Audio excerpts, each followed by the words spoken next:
Hello, everyone. Welcome to the Sleepless Cinematic Podcast, where we explore our shared love for watching and discussing movies, recorded in the late after-work hours, often in lieu of a good night's rest. I'm Madeline. I'm Julian. And I'm Emilio. The three of us are colleagues at a Midtown Manhattan music school. Yes, music is what brings us together, but movies are what keep us together talking at the end of the night. So we've created some order to this ongoing trend by recording these conversations, considering an overarching theme while we cycle through 5 unique guidelines for engagement. In addition to these main episodes, we record and release bonus one-off episodes as we see fit, and we plan to do more of that in the coming months. While we do this, you, the listener, can count on the three of us doing what we've grown to love, foregoing sleep for a discussion about movies every other week. And this week, we continue our current cycle of movies related to high school with a category that we call Suggestion Box, where one of us, me, elects a film for the group to discuss. At least one of us will be seeing the movie for the first time, and differing opinions may or may not be held among us. So like I said, this is my suggestion for us today. Yes. And I am very, very excited for us to be discussing the movie I have by far seen the most in my life, and that film is Grease from 1978. And who here is seeing it for the first time? I am. All right. I'm very excited to initiate you. Well, so we want to make sure we're not talking about the country Greece here. Of course. Yeah. I mean, you know, spelled differently, sounds the same. Totally. And there's nothing even remotely Greek that I can point out in the film Grease. So no confusion there. Gotcha. I would say this is not to be confused with a pair of movies called Butter. There's one from 2011 that stars Jennifer Garner as a delusional woman trying to get into politics off the notoriety of her husband, who is a world-renowned butter sculptor. This is a real movie, by the way, guys. It's got a pretty stacked cast, too. Rob Corddry, Olivia Wilde, Ty Burrell from Modern Family, Hugh Jackman, Alicia Silverstone. It actually looks kind of intriguing. I'm not going to lie. Okay, everybody go watch Butter. Yeah, well, you can watch 2011 Butter, or there's a 2020 film called Butter that is centered around the actions of a morbidly obese teenager. Trying to explain what this movie is about will not give justice to the uncomfortable sensations that I had watching this trailer.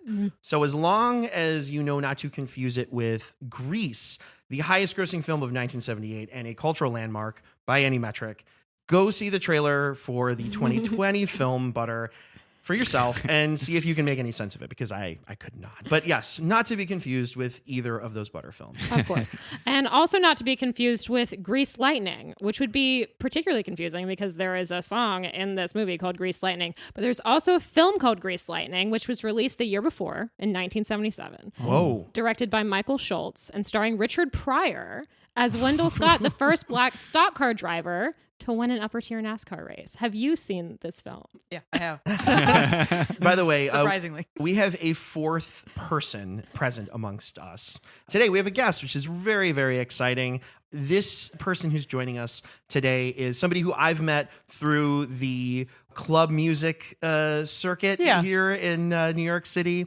And she also has a very robust TikTok channel all about movie trivia. It's quite fun. If you guys are not familiar with it, please educate yourselves and go to TikTok and find Jamie Homs. Thank you so much, Jamie, for joining us today. Welcome. Of course, this is super fun, and I love this movie. I've seen this movie a lot.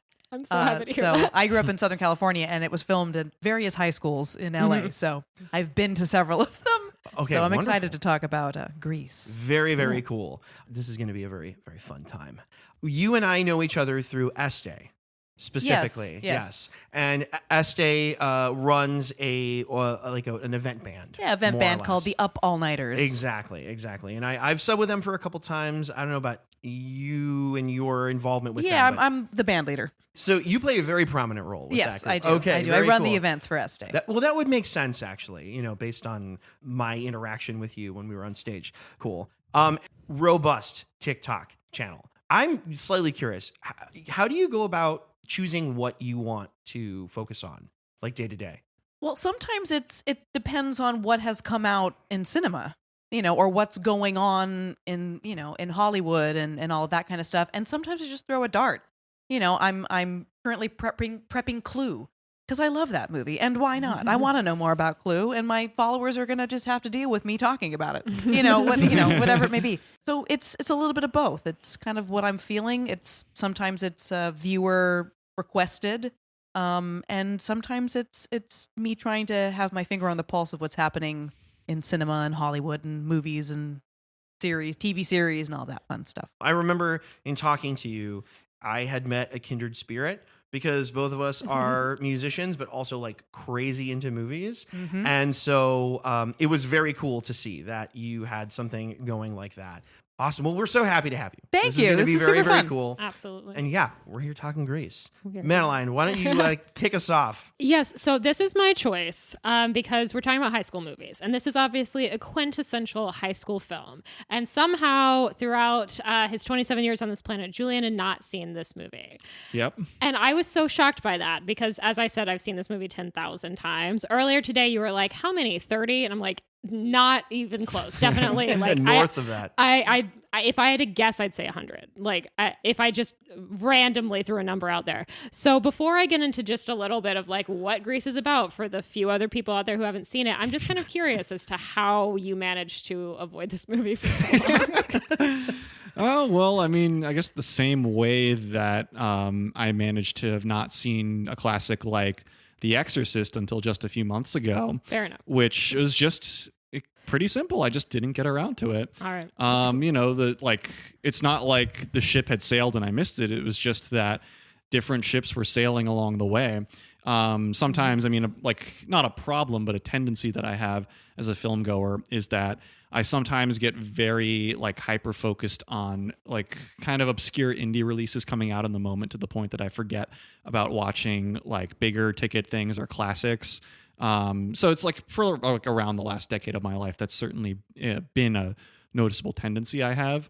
Mm-hmm. That perhaps there's a pattern here, but from one reason or another, I just didn't see Grease. Although I do remember there was one time when I was maybe like 10 years old and like I think staying in a hotel with my family, and like whatever TV channel I was watching, like maybe the first 10 minutes of it came on. So, I mean, I'll concede, I think I had seen that much of it before. But I was either like this, I don't remember well enough to say, but I either got distracted by something else or maybe felt it wasn't my thing and didn't see beyond that point. Okay, I'm not going to dig into that yet because it makes me nervous. So before we get too much deeper into it, let's do a little synopsis. So we are discussing Grease, the 1978 musical comedy directed by Randal Kleiser and starring John Travolta, Olivia Newton-John, and a whole slew of grown adults playing teenagers. We'll get to that, I'm sure. Yeah. Grease follows cool guy greaser Danny Zuko as he returns for his senior year of high school, only to discover that his summer fling Sandy has transferred to his school. And in his shock and his desperation to maintain that cool guy image, he brushes her off, and she's not taking it. She storms off, and they go their separate ways for a while. But throughout their final year of high school, we followed their rise and fall and rise again, maybe, of their relationship. And we meet their two friend groups, the T-Birds and the Pink Ladies. And we followed their lives and relationships with school dances and drag races. And also they break into song and dance with some absolute all-timer musical numbers, in my opinion. And in my heart, Grease is the word. Barry Gibb apparently was not so sold on that right away. Absolutely. Yeah, I've heard that. I guess they were discussing what was going to be the theme music. Mm-hmm. And when it was told to him he was going to have to write a song called Grease, he was like, Grease? Is that the word? And apparently his thought in that moment carried over into when he started writing the song. And he's like, maybe we say Grease is the word and just own it. It's funny because apparently also even after he finished the song, Randal Kleiser was still not sold on using it. He thought that some of the lyrics just didn't really fit. They were a bit too dark for this like peppy teenage movie that they were filming. So. Yeah. He appropriately set the tone considering that they're all adults. Yeah. Absolutely. That's very true. I found like kind of apropos of that, I found it interesting, like the animation style of that intro where the theme song plays. I mean, it felt quite noticeably different from the rest of the movie aesthetically. Yeah. It's definitely very 70s. Like it feels a little bit like what you would see in kind of like Schoolhouse Rock or something. You know, it was supposed to be an animated film. the guy who drew the beginning, the artist, the animator, he was supposed to do the whole film, and they were just like, well, just do the intros instead. Oh, really? Yeah. Mm-hmm. They just were like, man, we just need you for that. Sorry. Yeah. Thanks. We were going to do a full-length film, but not anymore. Just the intro, please. My goodness. Okay. Wow. Yeah. Well, so you hadn't seen the movie before. I had not. Okay. I think this is my third full time seeing the film. The first time I saw it, I was 10, maybe 9, and I watched it with my sister and my mom. And then I watched it again probably when I was like maybe 23 or 24. And then again, I saw it again, for our conversation. But I think between the time I was 9 or 10 or 23 or 24, I'd probably seen this movie at least maybe once or twice just on TV. Mm-hmm. I felt like this movie was just inescapable as part of my childhood. Totally. What about you, Jamie? Yeah, and that's so funny that you say that. It's been like on TV. I'm thinking now, I think I've seen sections of it more so than I've seen the entire film start to finish. Because like if it's on TV, like I'm gonna watch Grease Lightning. Totally. I'm gonna watch, Beauty School. I'm gonna watch it. Mm-hmm. But I'm not sure how many times now thinking about it I've seen it start to finish. That's funny. Yeah, I mean, there's not this movie, but other movies in this cycle where I have exactly that thing. Independence Day. Yeah. Oh yeah. No, I'm with you on that. Yeah. I think I've seen that movie for me too. I think I've seen the movie like maybe 5 times. If you put all of the pieces together, right? Yeah. Right. Julian, I wonder if you were going to say that this is super bad for you, because I feel like for me, spoiler alert, we're going to cover super bad later in this cycle. And I think that's a movie for me in this category that they would play on Comedy Central a lot. And so I feel like I would get like little snippets of super bad. Somewhat. That's true for me, but it was mainly, I think I only really saw that like twice on television. It's more true for me with Dazed and Confused. Mm-hmm. Right, which we also spoke about. Yeah, which we recorded about a month ago. And yeah, that was a movie that I saw in a lot of pieces at first, and then over time I've seen it in more cohesive single viewings. Cool. So this movie, like I said, I've seen it many times. I don't have a distinct first viewing of this movie. Like this is a movie that I've seen my entire life. And this was a movie that my dad would like come downstairs on Saturday mornings and put this in the VCR to distract me so he could go back to sleep. I sympathize tremendously with that. Amazing. For us, it's like Daniel Tiger now. We just like fire up some Daniel Tiger.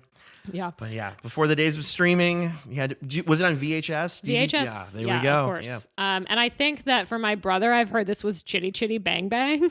Oh.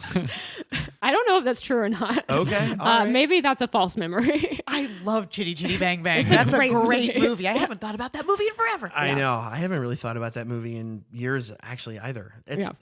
I think there's like some similarity though between Grease and a movie like Chitty Chitty. Like energetically, they're like big. I think so. Yeah, they're like big sweeping movies with a lot of like visual flair. That's another one I haven't seen. We got to cover Chitty Chitty Bang Bang. Chitty Chitty Bang Bang. Have my brother as a little bit of an acid trip. Yeah. But maybe like part of what I'm sensing here, maybe part of the reason that a movie like that is so entrenched in your life, Madeline, and not in mine is that, I mean, it sounds kind of like, correct me if I'm wrong, but is your family a family that enjoys musicals a lot? My family is just a family that really loves movies, and we watch a lot of movies, and musicals are included in movies. Yeah. So I think that's a difference between yours and my family, because I think like my parents, there's definitely certain musicals that they appreciate greatly, but it's not like a genre that I think we as a family have always been as open to as some other things. I think that's a really good point though you bring up, because I do think that if you are introduced to this movie by like a family member or like a friend group, there is an added sense of community to this film. You kind of feel like you're getting brought into a club. Yeah. I think. And especially if you see this movie when you're younger. Because I feel like watching this movie as an adult feels so different than when I watched it as a kid. Yeah, I mean, even though I've seen this movie a lot, I feel like it's probably been 5 years or so since the last time I watched it. So I think like 80% of these 100 viewings were probably under the age of 13. So, but my dad was a teacher, and he obviously had weekends off, whereas my mom was a mail carrier, so she would work most Saturdays. And so our kind of Saturday routine is that he would put Grease on for me. He would go back to sleep. He would wake up, and then we would like walk to the diner, like a couple blocks from our house. Like, I think very wholesome. Love this. That's awesome. I love that. And Saturday also seems very traditions. fitting. You watch Greece. Diners are a huge part of the the ambiance of Greece, the kind of 50s thing. And then you guys get to go and have a meal at a diner. Yeah, and I had the weirdest diner like regular order as a 7-year-old. I would get chicken noodle soup and hash browns and hot chocolate if it was cold out. Okay. Which seems like kind of a disgusting combination as an adult. They go together if you say they go together. right. I'm gonna guess that you like love this movie. Yeah, and so because of that, I love this movie. And I'm one thing I'm curious about as we get further into this is, Julian, your general thoughts and feelings about this movie, but particularly because Emilio, as you said, like seeing this as a kid, I think it grabs you in a very particular way. And watching it as an adult, it hits slightly differently. And so I'm very curious about someone who's seeing it for the first time as an adult, if the magic can work on an adult. And so you're just like my one like sample for now. I'm gonna have to try this on more people. Yeah, I'm the guinea pig. But because this is a movie that I've seen so much, I have a lot of nostalgia for. And so a question that I have for you guys, just as sort of an icebreaker, is I'm curious if each of you has a movie or a couple of movies that you just have a lot of nostalgia for and that you associate a lot with your childhood. Maybe a movie you saw 10,000 times as a kid. I watched Amadeus. We just talked a lot about 200 times. Wow. I mean, I have seen that movie. I'm obsessed with that film. You have yet to see that one. I have yet to see that too. Oh my gosh, it's very good. I'm just gotta say, in your defense, he's seen a shitload of movies. Well, he already spoke about the indie thing. You know what I mean? So I'm sure that there's a whole lane of movies that you have seen that I have. That's probably you know what I mean. So Amadeus is definitely one of them. Singing in the Rain, I have seen. I love. I have seen that. Only one time though. Yeah, I mean, I know that film so well. Like, I know dance. I'm a tapper, so like I know the tap dances. Like, I am obsessed with that film. And then I just wrote such a large list here. The Fifth Element I've seen 7,000 times. Another love one I haven't The seen. Fifth Element. Have you guys seen The Fifth Element? I've not. No. Okay, we gotta Now talk. I'm We gotta so talk. sold. We gotta talk Fifth Element.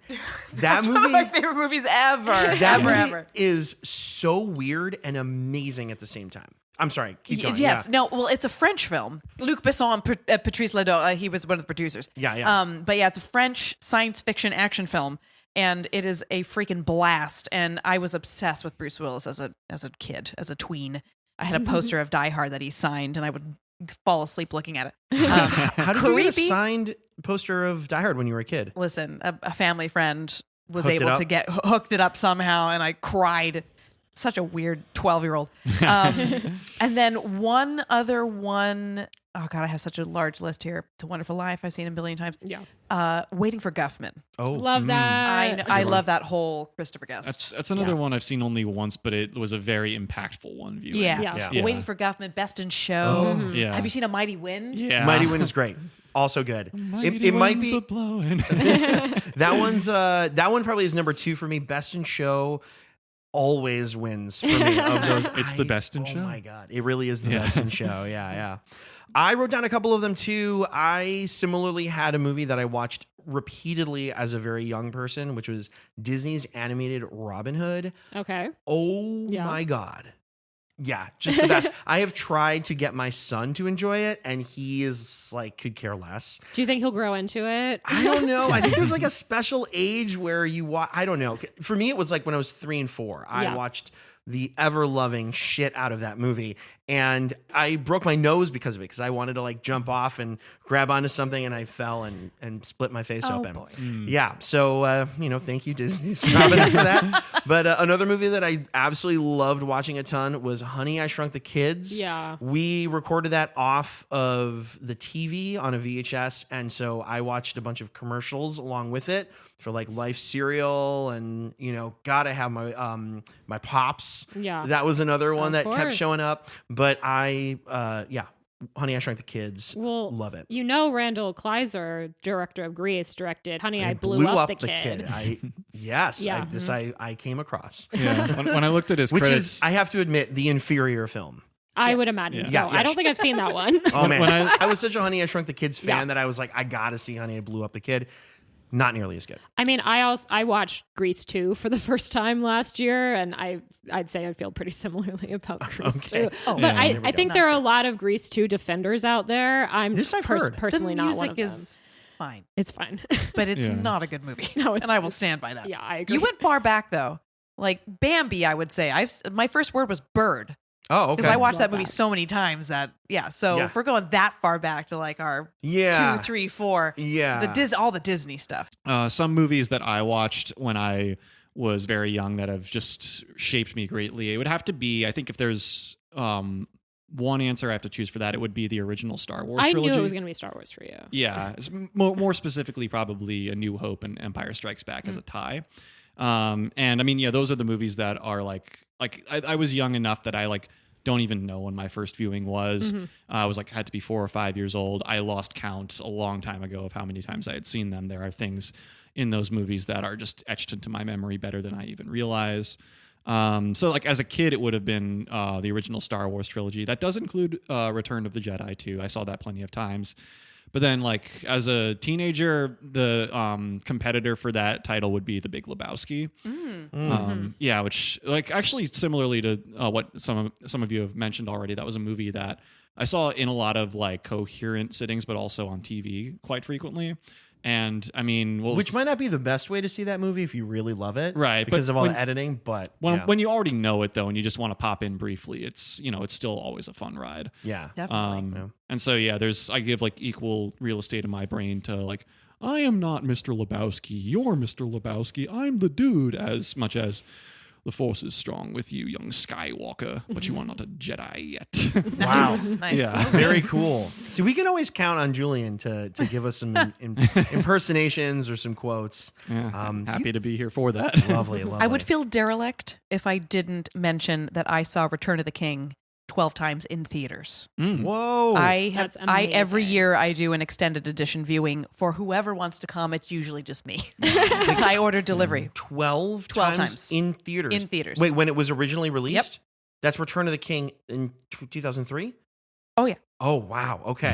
I don't know why I'm just trying to piece together like 12 times in a movie theater. 12 times in a theater. I thought seeing Oppenheimer 5 times was nuts. Yeah, I saw Oppenheimer 5 times. 4 in the theaters, once on Peacock. Yeah. But yeah, I mean, maybe that's the new it's competitor for this fantastic. title with Yeah. me. Yeah, like I had thought in my head, I forgot to do it, but my joke was going to be when the question was put to me, the movie I've seen the most in my life is Oppenheimer. Oh, yeah, that's Which is right. not true, but it's getting up there. Listen, if y'all want to do an extended edition Lord of the Rings viewing day, I'm the person to do it with. I do it every year. That's another one that I saw a lot as a kid. It's like I don't think it's 12 times, but I've certainly lost count of like Lord of the Rings trilogy overall. Yeah. I've seen them many times. Count me in. I only saw it once in theaters, and I thought it was great, but I have not revisited it since. Yeah. All right. Yeah. Add us to your guest list for next Let's time. do it. Yeah. Let's do Yeah. it. So is that the movie you've seen the most times, you think, in theaters? In theaters, In theaters, absolutely. yeah. Oh yeah. Cool. Yeah, in theaters for sure. I don't see that many movies multiple times in theaters, and I don't know that I ever really have. I saw The Avengers, I think, like 4 or 5 times in theaters. That's probably my record. I'm curious, Julian specifically, what movie you've seen the most times in theaters? It's a tie between Oppenheimer and Dune Part 1. Okay. Both I saw 4 times in theaters. All right. Before that, the record holder was the Simpsons movie, which I saw 3 times when I was 10 years old. I saw that on my birthday. Oh, nice. I think it was on my Oh, yeah. 16th birthday. It was a summer Fun. movie. Yeah. I think the movie that I've seen the most in theaters, this is going to sound so nuts, but is the movie 8th Grade. Oh, that's a good I one. saw 8th Grade 3 times because I went once on a lark, and then the second time I had a friend who I thought would really enjoy it, Yeah. and then the third time to my wife, I was like, I think you're going to really love this movie. Yeah. And so I saw it 3 times. I was really moved by that movie the first time I saw it clearly, and 3 times. Wow. Very yeah. cool. I mean, part of the driver of multiple viewings is just seeing it with different groups of people. Yeah, definitely. Which has definitely been a component of all of my multiple viewing experiences. Yeah, that makes Both a lot of Oppenheimer and Dune. Yeah. Cool. Let's talk Grease. I kind of Let's want to talk I Grease. kind of want to get into it a little bit. I've been slightly hedging right now in this conversation. The first time I saw this movie, I remember finding it to be rather enjoyable. I had a nice time. I think you referred to like that there's a magic to this movie. Yeah. I totally agree. There is something in this movie that is really special. It does like create this world that I think is really fun that you kind of want to come back to for many people over and over again. I had a very interesting thing happen though right at the end of seeing this first movie. I mentioned before I watched it with my sister and my mother. And my mother had something really specific that she talked to my sister and I about. And I remember it actually kind of put a haze on this movie for me for some time. We're going to get to it in a little bit. And then I watched it again when I was in my 20s, and I was like, oh man, this movie is just not for me. I just like, I had this like this response. I was like, I just don't know if this is something that is like on my wavelength. And it was funny because when I met my wife, we agreed on two things very strongly. And both of us were like, we're meant for each other. And the first was Madonna was overrated. And then the second thing was Grease is overrated. So for whatever reason, this movie has had that place in my life for a while. And so, yeah, watching it again this time was illuminating on a couple different fronts. And I'm curious to know, can we kick it back to you? Yeah. You'd seen it for the first time. And what do you think of this movie? Okay, so ultimately, I think I get why it's a hit. Easy for me to see why this took off right away when it was released in 1978. I think, like, not only do I get why it's a hit just from like a zeitgeist perspective, I think I thought it was an enjoyable movie. But I think that I'm like maybe a little too fully formed as a cinephile now to really have the kind of unreserved enjoyment of it that you might get from watching it as a kid. And so like I haven't written my Letterboxd review of it yet, but when I do, I think the rating I'm going to give it is 3.5 stars out of 5. Like visually, I thought it was excellent.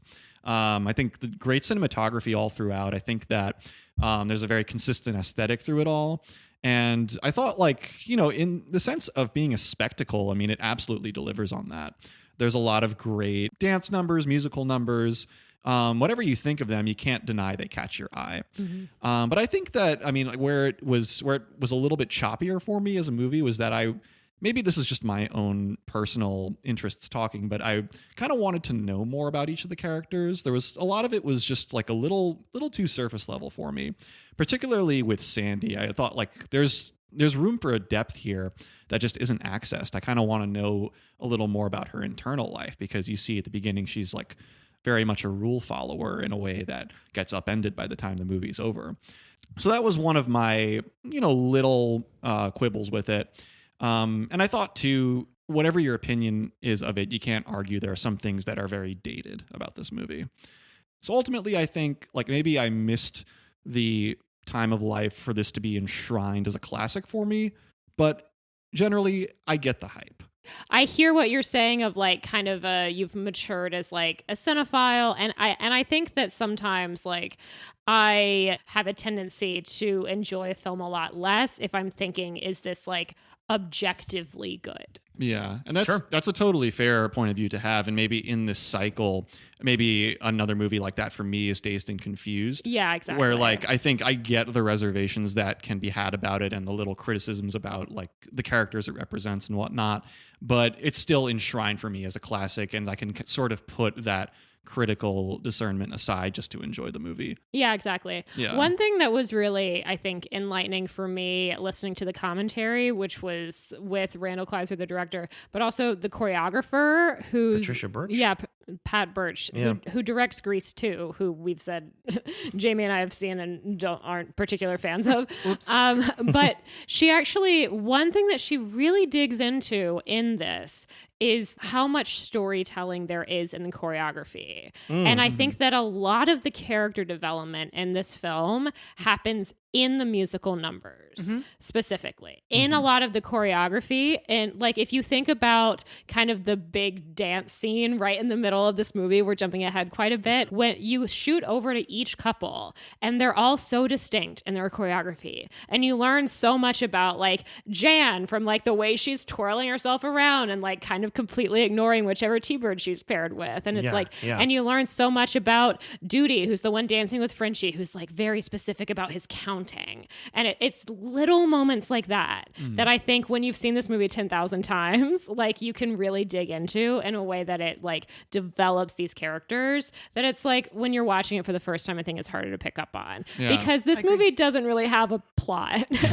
It sounds like something that a very thoughtful choreographer would say. Yeah. That's their job. Their job is to tell a story through dance. Yeah. And to bring you into the character's interior through the dance, through something exterior. What I will say, this movie has a fantastic beginning and a fantastic ending. Watching it this time around, I was like, I can totally see how this movie just gets its hooks in people. Summer Nights is fantastic, and then You're the One That I Want is also, great. I'm sure we'll get into more details. And Summer Nights is another one just like this, where all of the Pink Ladies and T-Birds have their little like spoken interjections. That's my favorite thing about that song. Yeah. I love how it captures the interests of guys versus the interests of girls at that time. And it's worked up so nicely too, because it has those modulations as it keeps getting up. Like, it gets more pitched the further you go. Yeah, big time. Yeah. I think that, to me, that's like, that might be my favorite part of the whole movie. Yeah. It's really excellent. Yeah. It's like what you mentioned about dance is interesting because, and choreography in general, because I feel like not only do you have to watch a movie like Grease multiple times to observe that, but you just, as a viewer, kind of have to be plugged into that specifically if you're going to look for that kind of storytelling. And I feel like that's, that is a skill that I have yet to really develop in full. I like how you say yet. Yeah, I mean, it could happen. It's the mark of a good musical, because when you're watching, I mean, I come from musical theater, and my family, we watched a ton of musicals, and I love musicals and all of that jazz. And a good musical furthers the story in every scene, no matter if it's dialogue, if it's dance, if it's the singing, if it furthers it. And I think Grease does that in a really, really great way. Yeah. Similarly, aside from kind of like the acid trip little dance sequence, but Singing in the Rain. Yeah. Every scene furthers the story, tells you more about the characters. So I like that quality with Grease, because every moment you're getting a little more of this world, this Grease universe that they're creating, whatever that may be. And it's this, there's a little bit of a forced nostalgia with it too, because it's a 70s movie talking about the 50s. Mm-hmm. And I do think it's a different level of nostalgia than what you would get from now going to the 50s, because now we want it to be a little bit more historically accurate and a little bit more authentic, but they were doing a characterized version of the 50s. Yeah. So it's interesting. I think that point is a really good one, which is that there's a very particular type of spin that kind of nostalgia gets looked through.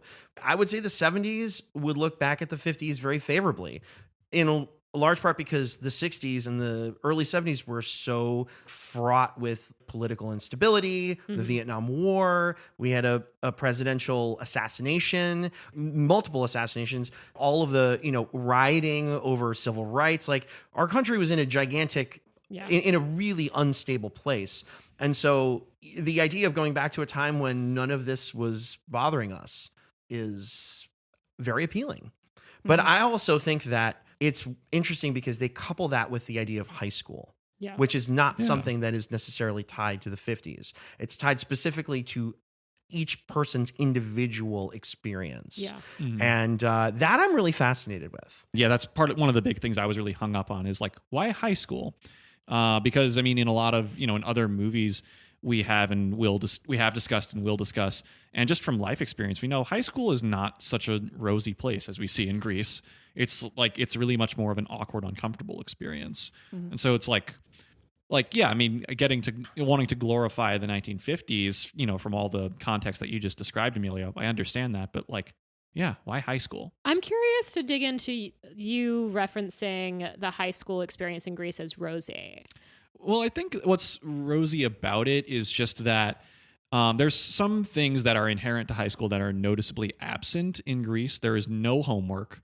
Like, no one does any homework. Maybe there wasn't homework in the 1950s. Yeah, or schoolwork. I mean, Reese's don't do homework. That's true. You're right. Maybe that's the idea. Way too cool. I will say that there is a diner scene where Marty has a line where she's like, "Oh, I'm definitely going to repeat the 12th grade if I don't go study." So it is referenced at least once. Okay. Yeah, and because she didn't study, she had to go to beauty school, which she dropped out of too. Exactly. Yeah. And 2 of the T-Birds flunked gym.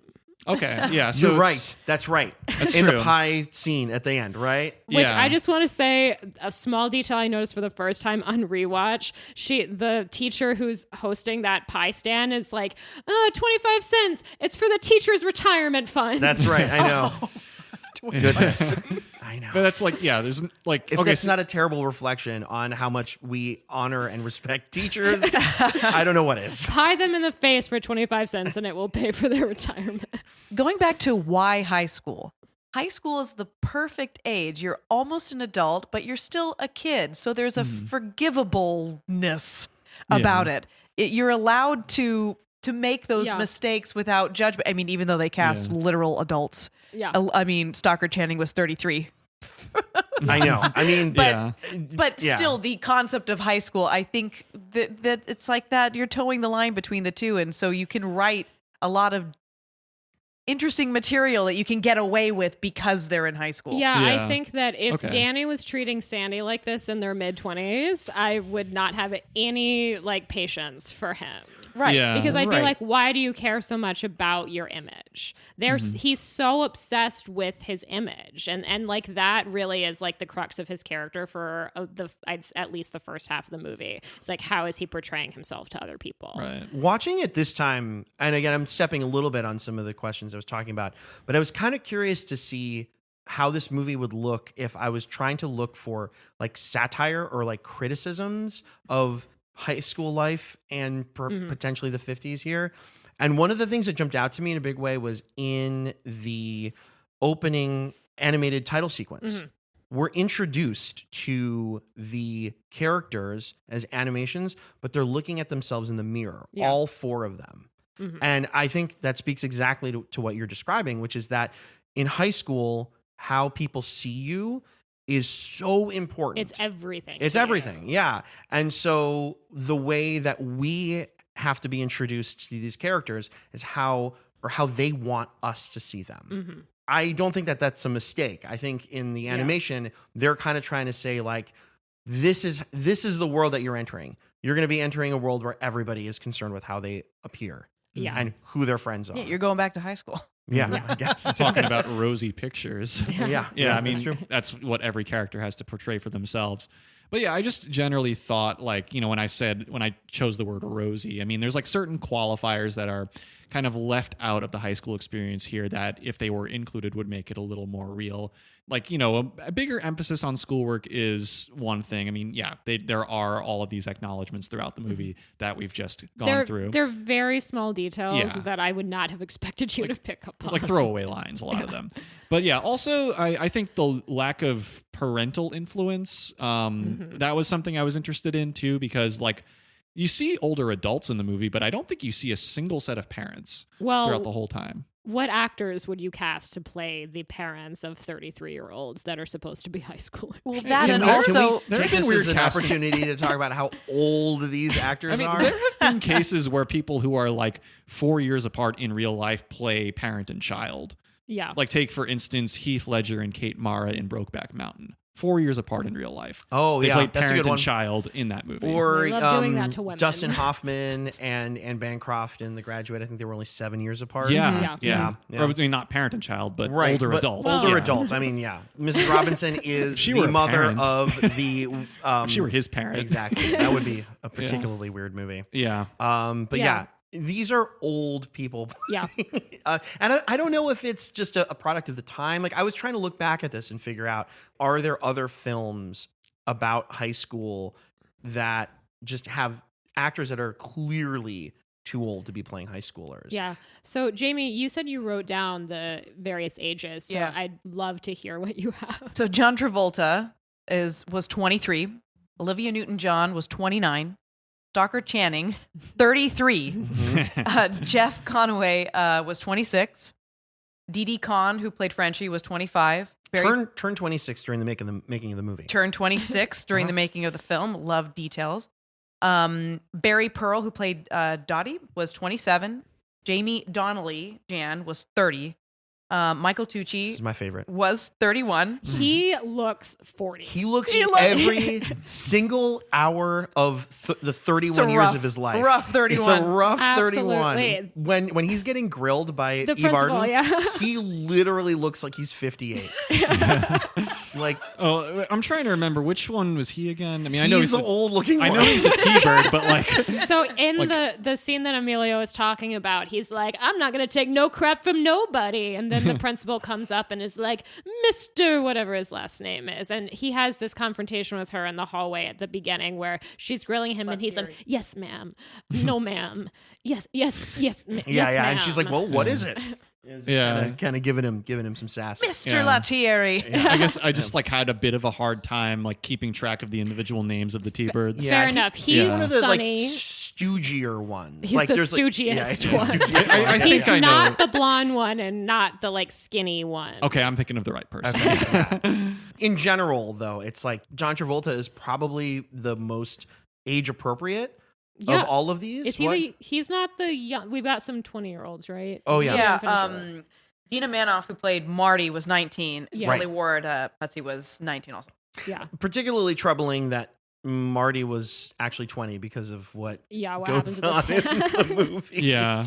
But anyway, that's neither. Then here nor there. Fontaine tried to put an aspirin in my Coke at the dance. There is a lot of weird stuff that Yeah. happens in this movie related to people misbehaving. Yeah. There's a Yeah, lot like that detail about what was it, Vince Fontaine? Yeah. Yeah. That was one thing where I thought like, yeah, this character is doing creepy things. But one thing that like about that aspect that I felt differently about in regards to some other things in the movie was that like, yes, it's creepy, but this type of person would have existed. Yeah, Oh, that's what totally. I was going to say. I know I don't want to dig into this too much yet, but I know you're talking about some things that like maybe didn't age that well. But I actually think that sequence and that line ages just fine because this was a thing that happened. This was a man that existed and still exists. And so I think putting the detail in that something like this would happen is totally fine because it's not like it's endorsing his behavior. Right. Yeah. So that was actually It's being presented as creepy. So yeah, that in that Yeah. regard, that was one of the details that felt more real about this movie to me. Yeah. I'm just going to mention really quick, Ron Peretti, who is a student of mine. I talked to him briefly because he's been a theater lifer his whole life, and Yeah. I was like, "Man, what do you know about Grease?" Yeah. And he knows Michael Tucci. Apparently, the two of them did a play right after he was in Grease. Ron told me today that he auditioned for the original Broadway production of Grease, Ooh, Yeah. Wow. which is very cool. Shout out to Ron; he's a really cool guy. He's great. Yeah. Yeah. So your question, Emilio, was like, what other films around this time maybe did this, which I don't have an answer for, but perhaps I think another question you had was why? Yeah. And one thing that I had heard in a couple of interviews with Randal Kleiser and I think also with Alan Carr is like, well, a lot of these actors were on Broadway or in touring productions. Even John Travolta did a touring production of Grease. I believe he was Duty. Yes. Notably not Danny. Notably not Danny, but you know who did play Danny? Jeff Conaway. Conaway. Jeff Conaway, Who plays gets Kinnicky. slighted in a big way, In I a think, throughout this big movie. way, in that Grease Lightning in the musical is a Kinnicky song.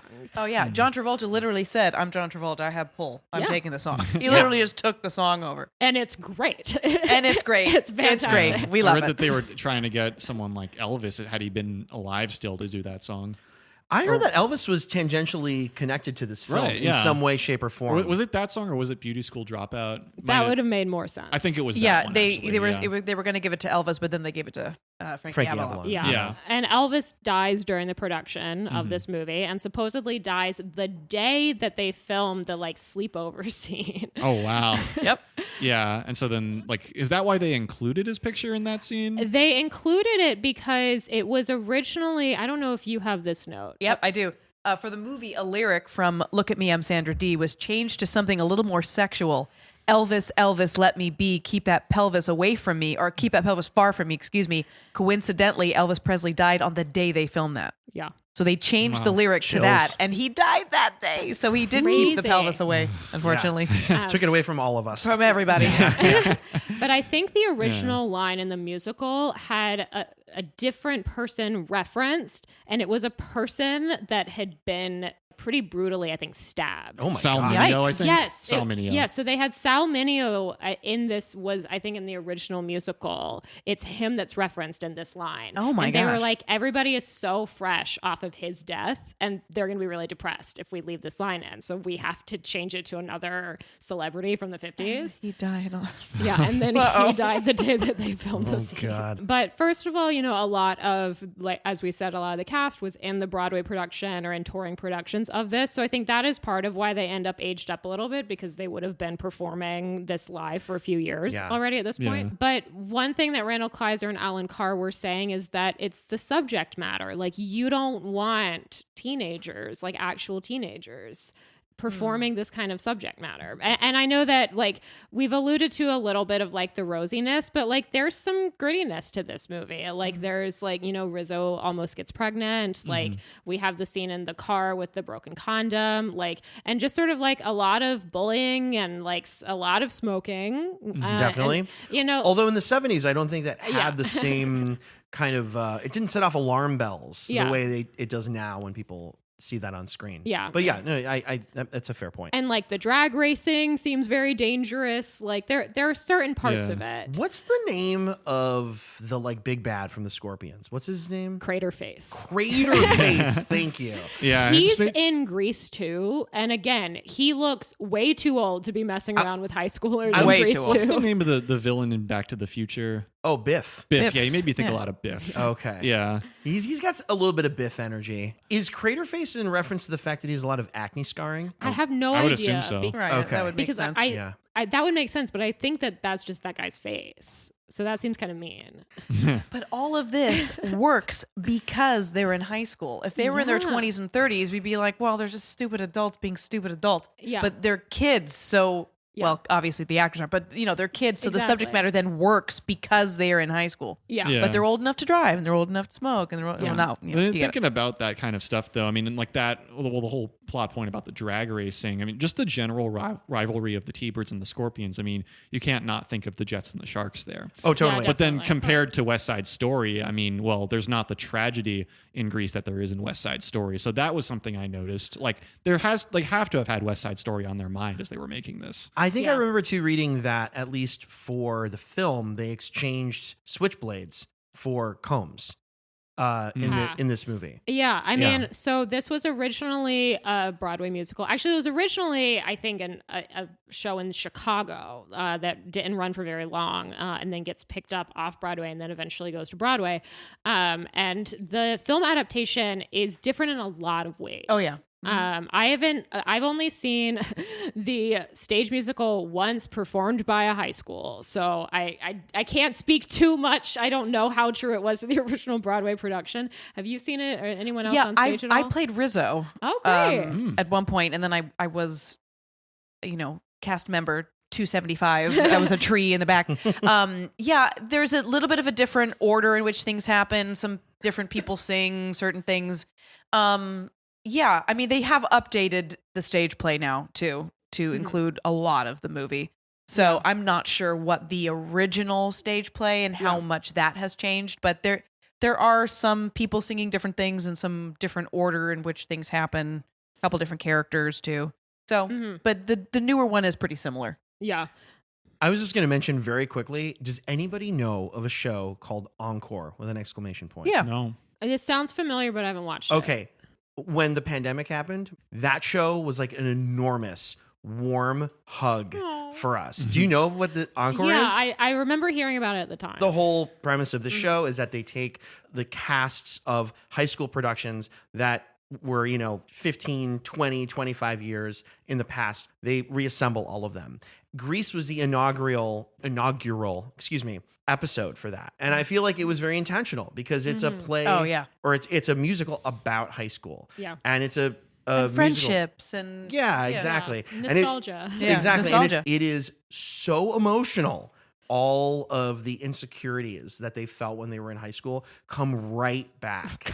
It's so wild. So if there's anybody who is out there who has any pull with anybody who handles programming for Disney Plus, If put Mickey that Mouse show, is listening. thank you. Put that show back on because it is fantastic. Speaking Very of good. shows that have been taken off of streaming, on this podcast, we call my partner Dougie.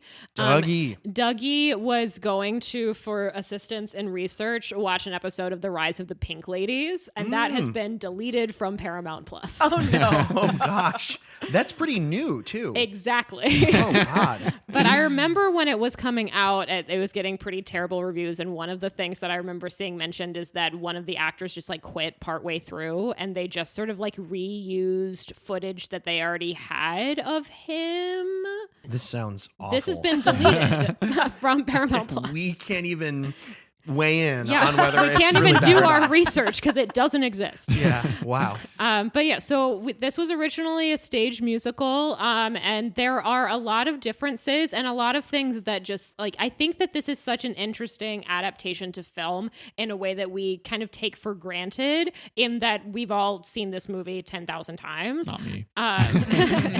But even like I imagine though that, Julian, there were a lot of parts of this movie that you were still familiar with the Yes. concept of. Definitely. Yeah. I mean, there's a few songs in this that, I mean, I think those I had to take in by osmosis. Like, you can't reach a certain age and be plugged into music and not do it. And that would be like Summer Nights. I had heard that before. Greased Lightning. I had heard that before. And You're the One That I Want. Those three specifically.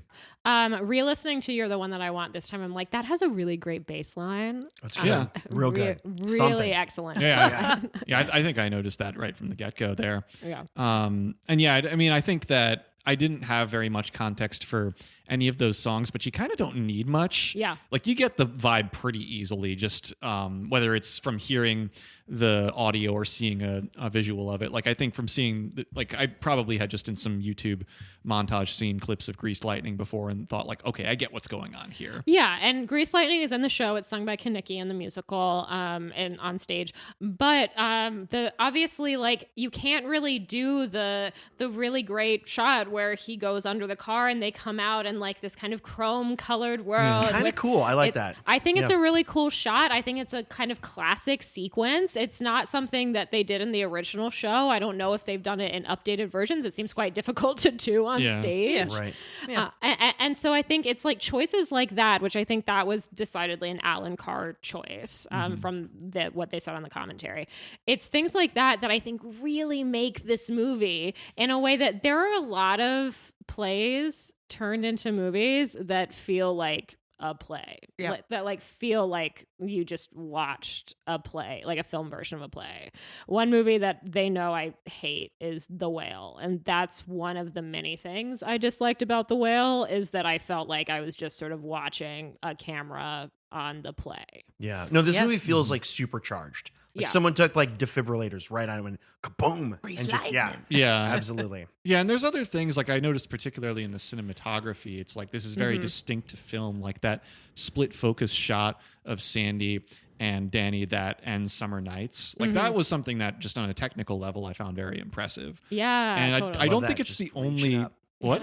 Yeah, he's just reaching up. Exactly. He's just putting his hand all the way up. Sorry. Yeah, it's like almost a little Breakfast Clubby. But then like, yeah, I think that's not even the only split focus shot in the movie. Yeah, I mean, you also get like his face on the pond Yeah. Ooh, yes. Right. Yes, Oh you yeah, do. yeah. and the yeah. inflatable pool. Uh-huh. Oh, yeah, Yeah, like yeah. the kiddie pool when she's singing "Hopelessly Devoted." Yeah. Oh yeah. It's moments like those, like where you get like there's all the fantasy and the kind of blown up qualities of the big emotions in it. Yeah. But then you get these little down to earth reminders like that, like seeing the kiddie pool. And one movie that made me think of that, whatever your opinion on it, this is a movie where this happens a lot, is La La Land, where there's like, there are these kind of overblown moments of it, but all the characters are brought back down to earth by little idiosyncratic things. Like there's a scene where they drive out onto the street and they realize they're going the wrong way. And yeah, so like that was one thing from La La Land that I was reminded of watching Grease. There's a couple moments like that bring you back. Right. Like a detail like that would normally get glossed over. Right. But because they're interested in creating, or like you said, bringing you back to some authentic place, they're there. Yeah. Yeah. I mean, one moment that I thought was very notable in that regard was the way that the whole middle dance sequence ends. It ends on a really awkward note. Oh, where, definitely. Like where like I think it's the T-Birds are mooning the camera. Yep. And then it just cuts straight to a news report about that. They're being investigated by the FBI. I love that the principal, Eve Arden, says that the FBI has like specific like specialists who are trained in like this type of identification. Yeah. That's pretty great. I know. And maybe that's like a little hint at like the darker happenings in the United States in the 1950s. Yeah, you're right. So, okay, it's not a totally rosy picture. Okay, I revoke that statement. I would definitely also say that what people were seeing on the television screens there was also not rosy. Yeah, Right. definitely. Yeah. No, Yeah, it's, Bert the Turtle. yeah. But a few other things that had to be, added to the film version of this movie. I mean, the beach opening, like I think the stage show just kind of starts right into the first day of school. Yeah.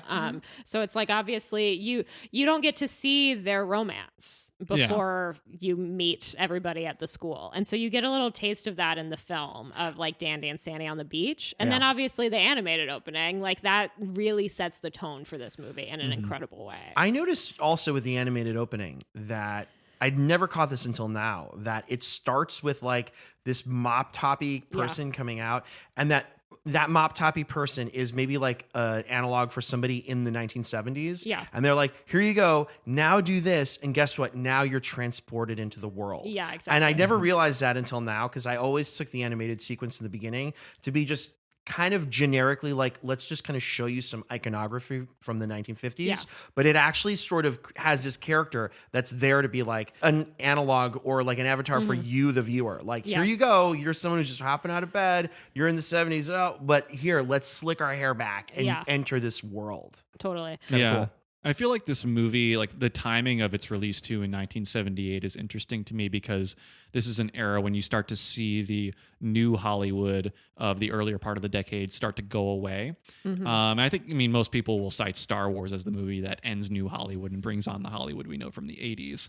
But I feel like Grease, it feels very appropriately timed in that way because this is so not like, Robert Altman or Dennis Hopper or Sidney Lumet or any of those people. It's just like aesthetically, it's so different. And it really, I think the nostalgia of it, it's certainly not a standalone in that way. It's not the only thing of that time that harkens back to the 1950s. Even like George Lucas and Steven Spielberg, though what they're working with is different in genre, it is drawn from that time too. And then, in music too, it's like very different in genre in some ways, but a band like the Ramones, that they were kind of going for like a 50s revival thing in their like coordinated dressing and like the style of music too. It was like there was something kind of retro about it. And, they themselves were not alone in that too. Like, a band like Van Halen was also kind of doing retro stuff. So I think it's easy to draw aesthetic connections to this kind of 50s revival in the late 1970s. It's like whatever your assessment of the quality of it is, this is like a quite confirmable trend of that time. And Grease feels like a very natural symptom of that. I wanted to ask you guys really quick, because both of you guys have referenced the word nostalgia when you think about this movie. What time in your life does it feel nostalgic for you? It feels like the nostalgia of our parents. Okay. It's like filtered through another generation to us. Yeah. Of what what my parents and what my grandparents talked about. Yeah, like this isn't a movie that I said I want to watch Grease. I'm sure that this was a movie like my parents chose to put on for me. Mm-hmm. Interesting. Yeah. Yeah. So there isn't. Is there anything about watching this movie that makes you nostalgic about anything from your own high school experience now that you're older and high school is like a distant memory? Yeah, I went to an arts high school, so you should have been on our Fame episode. yeah, right.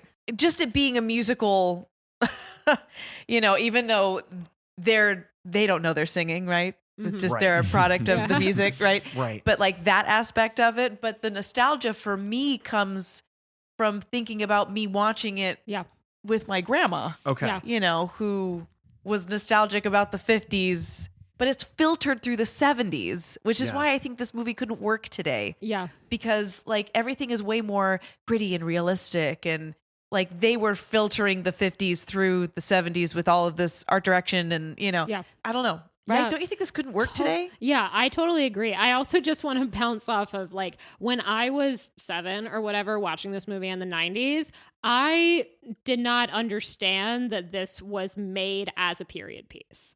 Me either. It's like 100%. you watch this movie as a kid and you just kind of assume that it was made in the 50s. Yeah, this is what the 50s looked like. Exactly. Interesting. Yeah. It never would have occurred to me that this was made in 1978. Right.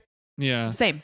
But yeah, I mean, I think my nostalgia is very similar to yours. In fact, I think that this movie set up unrealistic expectations of high school for me. I was like very upset that we didn't get a school carnival after 1000%. graduation. I would I could totally see that because that is an awesome, like, that's So a great carnival now. they have a Ferris yeah. wheel. Yeah. Yeah, I mean, I lived across the street from my high school, and so I feel like I legitimately would like kind of look out the window and like kind of picture like where would the Ferris wheel go? And Oh God, what a letdown. and yeah, nothing like that ever happened. So the nostalgia is in no way for my own high school experience, and I actually think it set me up to be disappointed in some way. So I'm wondering though, like, is it nostalgia for a type of high school experience that could have existed? It's for me, it's nostalgia for my own childhood, Yeah. and it has nothing to do with high school. Gotcha. And Yes. it has nothing to do with the content of the movie. It has to do with me waking up on a Saturday and Right. watching this movie and going down in the diner with my dad. Yeah, yeah. And or like being able to sing every word of Summer Nights as a 7-year-old. You know, Yeah. that's the nostalgia for me. Yeah, we get it now as adults, but it was filtered through our parents' nostalgia then. Yeah. Gotcha. I did think it was kind of interesting that this movie does have such extremes. Yeah. Like the Pink Ladies are such an extreme version of femininity, or like their belief of what femininity should be at that age. And the same thing with the T-Birds. It's like they have this extreme version of what they think being a guy is supposed to be. Yeah.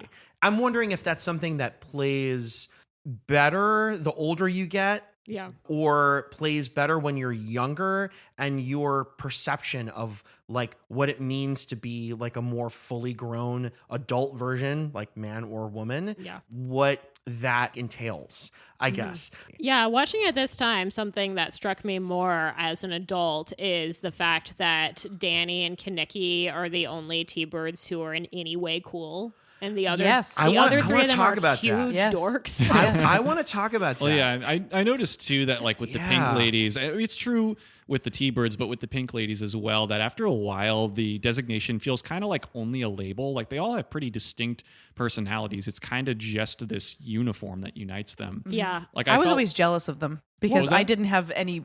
I didn't have any female friends in high school. I hung out with all the boys. I'd play video games and Yeah. we'd go to comic book shops and stuff.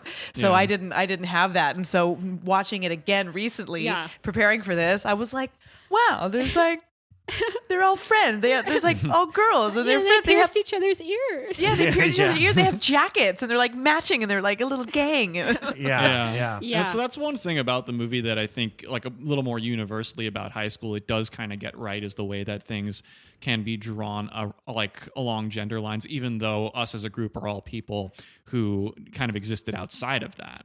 Can I just I've only seen Grease 2 once and I did not care for it. And one of the things that I didn't like about it that maybe you remember as well, Jamie, is that they pretty much explicitly say that the Pink Ladies exist in order to be like mated to T-Birds. Yes. Oh. Hate that storyline. It made Hate me that. so angry because I always watched Grease as like the Pink Ladies are their own thing. Yeah, Like, Rizzo's Yeah. her own woman. I was going to Actually, say Rizzo is, go for it. That's a great point. Yeah. That's amazing. Going back to what you said, Rizzo for me was really important Yeah. because I feel like every man, woman doesn't matter. We all have a masculine and a feminine, right? Right. And I'm a very feminine woman in many ways. I have my nails on, I wear jewelry and makeup, but there was a masculine quality about Rizzo, and she gave me the green light to be like, it's okay. Like you can be Yeah. hyper feminine if you want, but you also have this masculine side, which I've always had my whole life. Yeah. I love comic books. I love video games. I love boxing. I love basketball. Like I watch sports. I love all, So she gave me the green light to be both and to be my own woman. Yeah. And so the fact that Grease 2 has that storyline made me want to flip a table because they're completely missing the point. Just like undercuts. Yeah, everything. undercuts. Yeah. Yeah, it essentially is saying that like they exist so that they can be paired with the T-Birds, and like the storyline is basically like Sandy's cousin now comes to the school and falls in love with Michelle Pfeiffer, who's a pink lady, but she's already been like kind of spoken for by one of the T-Birds, and like she can't date a non-T-Bird because the pink lady she's property apparently. Yeah, it's infuriating. It is. And I don't want to talk about Grease 2 anymore. I was gonna say, I'm like, I don't think I was interested in seeing it, and now I definitely am not. I wanted to go back to something really quick though that we mentioned. We said that Danny and Kenickie were like the only two quote unquote cool. Yeah, I mean T-Birds. they're still high schoolers. Absolutely, of course. Yeah, they're boneheads for sure. What is that voice?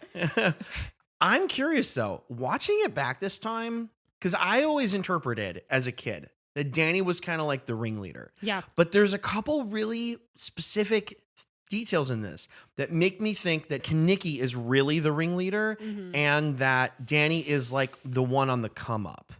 Because when they first introduce Kenickie, it's like the guys go to him. Yeah. And then all of a sudden they're like, oh, what about Danny? And it sort of seems a little bit like they're like, oh, this is like the cool shiny new object that's happening in their group.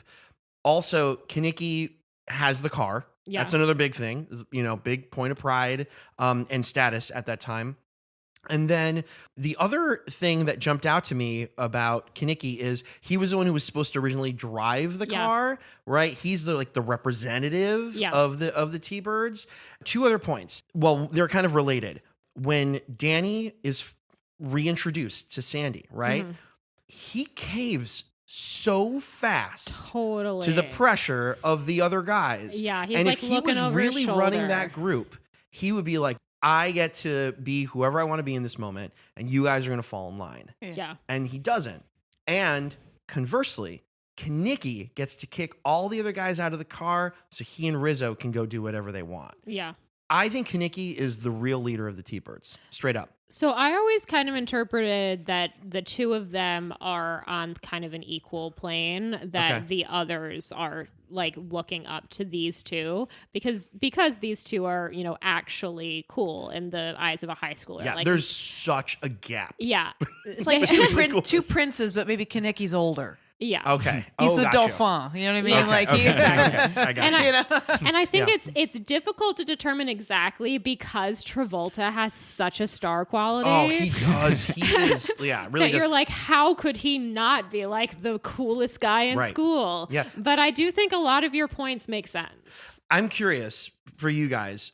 Are you guys attracted to John Travolta in this movie? Because he does. The 70s. He has. Yeah. He really does have like incredible star power in this movie. I mean, like, Saturday Night Fever is right. Yeah. I don't think you can be a straight woman, and look at that and be like, that's not attractive. No, he's freaking hot. Yeah, he's very attractive. Yeah. Yes, absolutely. Yeah, that there's something about that also kind of brings you into this film. Like, there's an aspirational quality to being like, this guy is so cool. Yeah. I'm like so drawn into his orbit. Yeah, right? I kept looking at his face this time. And I mean, of course I found him very cute when I was 7 or whatever, but I look at him in my 30s and I'm like, he is so nice to look at. He is. He's like very with easy the on the leather eyes. jacket, with the it hair, and he really turns around with the works. cigarette in his mouth. You're just like, totally. Yeah, it's just like, come on. It knocks me out. Yeah, he's great. I mean, great. I admit, like watching it this time, I was like, this guy has got it all going on for him in this movie. Absolutely. Yeah. And unfortunately, I feel similarly about Kenickie, even though he's a dirtbag, and I find Jeff Conaway pretty creepy, but I still am like, I don't know, he's kind of hot too. Yeah, I know, right. He doesn't have the like megawatt thing going on that Travolta has, I don't think. But he's not like a big step down. Yeah, like, he he's still a played perfectly Danny. good-looking guy. Yeah, I mean, when I asked Dougie, like, why do you think this movie has like standing power? And he said, because it's hot people, like, and it's campy. Yeah. And those two things have a lot of power. No, sure. I mean, Olivia Newton-John is like gorgeous. so pretty in this movie. And I also think it's really interesting because you get the ability to see her in like two very different lights. Yeah. Which I think is also really big when it comes to like selling her image in this film to different audiences. Listen, she was sewn into those pants at the end. Yeah. Sewn in, and I'm not Exactly. mad about it. Yeah, right. I'm not mad I about know. Yeah. Yeah, and there is something aspirational about this depiction of high school. Which you could not, as adults, look up to as aspirational if they were played by teenagers. Got it. Like, I think Yeah. I Stockard could, Channing's got to be 33. exactly. I concede. It's like Pregnancy scare. Yeah. I was gonna look up to them when I was 7, no matter what. But I can still, in my 30s, watch this movie and be like, I still want to be Stockard Channing when I grow up. You know? Right. And if she was played by a 17-year-old, I don't think I'd feel the same. Right. I got Yeah. you. And Now- that's how the movie really becomes a fantasy of high school. Yeah. That it's just like it's I mean, like there are little bits of reality that can pull you in, but it's yeah, I think everyone watching the movie knows that like this isn't real, but it's just loving to imagine that you could like even maybe as an adult live kind of like Stockard Channing in the movie. Maybe not, maybe you're not thinking like I want to go back to high school, but you're still thinking I want to live like her. Yeah, Sure. and she kind of seems like barely in high school. Yeah. You know? True. Yeah. The first couple times I saw this, I actually was like, what's her draw like as a character? But I think the older I've gotten, the more I love how like spunky she is. Yeah. Like, She's so, you know, but it's a front. Yeah. You know what I mean? It is. Yeah, There are her- worse things I could do. You know what I mean? Like Yeah. that Yeah. song is so deep. And Yeah. Yeah. and you, I mean, if you've ever loved and lost, or you know, Yeah. that song hits you so hard. Yeah. Like Yeah. re-listen to the lyrics of that. You know, it's like, and it's also just a great song to sing. Yeah. But yeah, it's a front for her, and she's so relatable. I think to your point, especially for women, yeah. like we see so much of ourselves in her because we are like taught to mask, Mhm. Yeah. and she's one big huge mask. Yeah. You know, and then you get to see the cracks, and you realize, oh, you're just like me. You just have a stronger, more in your face, smoky mask. Mhm. But, Yeah. but I know exactly what you're feeling right now. I know how scared you are being young and a woman and in love with some Dirtbag. dirtbag. Yeah, You know, yeah, like yeah, you know what yeah. I'm saying? Yeah, and Stockard Channing in the ballad is like you read so much on her face. Oh, so It's good. like you She's so just good. see so many layers with her Yeah. during that song. And like at the end, right after she's like finished singing and she kind of like pops out and she watches Kaneki drive off, and it's like it's kind of heartbreaking. It is. Yeah. I think that the movie needs that Yeah. scene. Yeah. For the point that you just mentioned, is she does have this front up a lot. Yeah. And that's her moment to be like, yeah, I'm really vulnerable too. Or like, I'm really scared in this moment, you know? Right. Yeah. Yeah. So one question that I had that I wanted to pose to you guys, I know that there's been like, I think a lot of conversation around this movie that I've seen in the last few years. And one criticism that I've seen a lot on the internet, which can sometimes be a dangerous place, is some criticism around the gender dynamics in this movie. And I think that, you know, talking about Rizzo is a good segue into this. Because as you said, Jamie, like she very much gets to portray multiple sides. We see her femininity, but we also see a lot of power in that. And like power in her sexuality. Going back to the gender dynamics, like there's been criticism surrounding this like switch at the end. Like Sandy she asks Frenchie to help her, and she gets a makeover, and she's like becomes a leather clad knockout and teases her hair up, and you know goes to school carnival and is just like wowing everybody, and she wins Danny. But a lot of people, you know, have criticized this change, and I have a lot of thoughts on this. But I don't want to dive into mine yet. I want to hear some other people's thoughts, and you know, Jamie, I'd be really curious to hear yours about like what is her motivation at like for this switch at the end for her change. I think I never took it as like she's a hooah, you know, Yeah, like I never exactly. took it as that. I took it as her coming into her own because what are we assuming that because she's wearing tight pants, she's just going to be a slut now? Exactly. Like I don't I don't know why and how that is insinuated. Yeah. And I get that it's the 50s, and so, because she's wearing tight pants, now exactly. she's all risque. The only thing I don't like is that she's smoking, because I find that to be, it's not her character. Like, there's no reason why they needed her to smoke. I have a note on that later. Keep going. She got like oddly good at it. Like earlier in the film, she took like one drag and like started coughing, and now she can. And now she's a pro. So she's overnight. So that's my only criticism of that. Yeah. And I can absolutely see how people would be like, oh, so now for a boy, you're just changing who you are. But she was very sheltered. Yeah, she was very sheltered. Yeah, and so she is now in the States, and she's going to a high school, and she's kind of coming into her own, which I always felt very empowered by. Yeah, absolutely. In many, many ways. Like, I don't have to be this, little goody two shoes. Yeah. I can be whoever I want to be. So I do have some feelings about it, but I think I'm more along the lines of what you're gonna. Yeah, I mean, she, much like Rizzo, holds the power here, in my opinion. That's always how I read it. And on my rewatch, one thing that really stuck out to me was the Sandra Dee reprise that happens right before. Yeah, I felt that too. Yeah, and she explicitly sings in that number, look at me, there has to be something more than what they see. She doesn't say what he sees. Right. She wants to try something new with her image because people have made assumptions about her.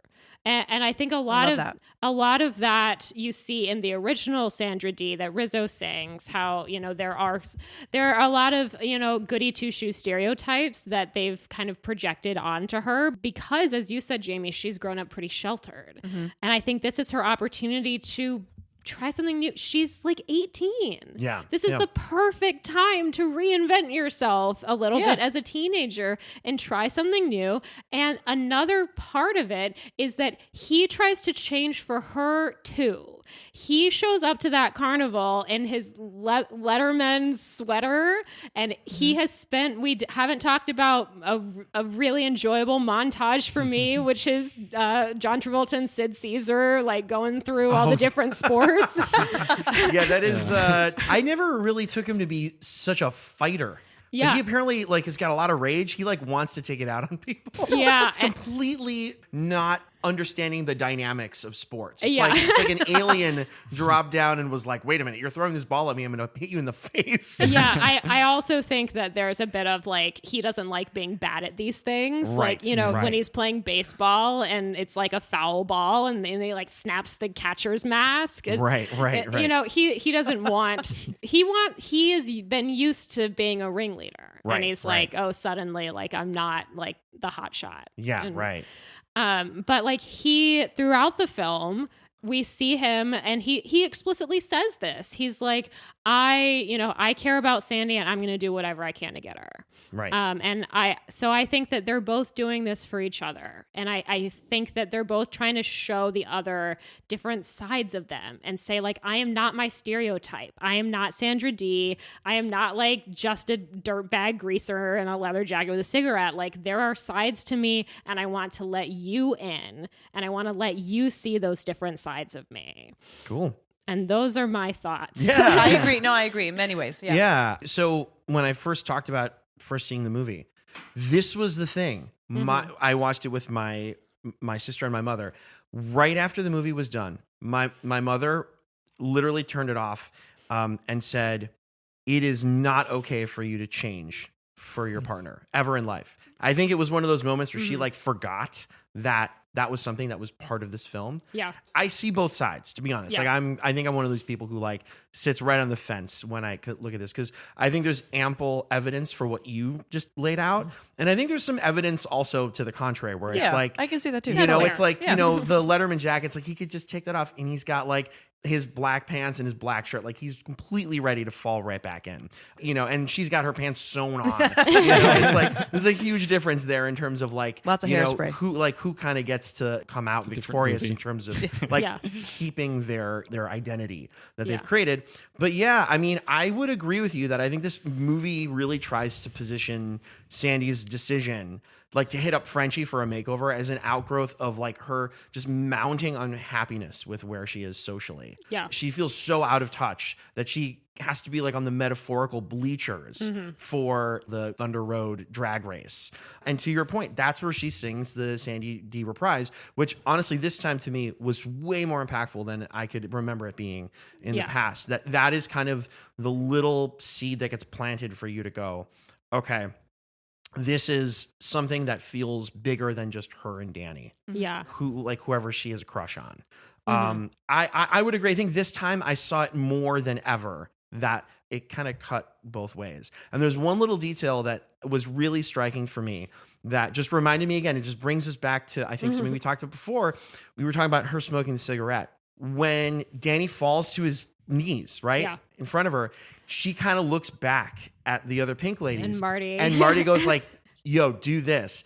And again, it's her kind of trying something on. Like this isn't coming instinctively to her, right? Like she's kind of just doing this as a way of role playing or like cosplaying, like what this life and what having this attitude would be like. That also feels like that moment, I think, very relatable of like kind of looking over to like a friend and like is it cool? Do I look cool? Yeah, do I look cool? right, exactly.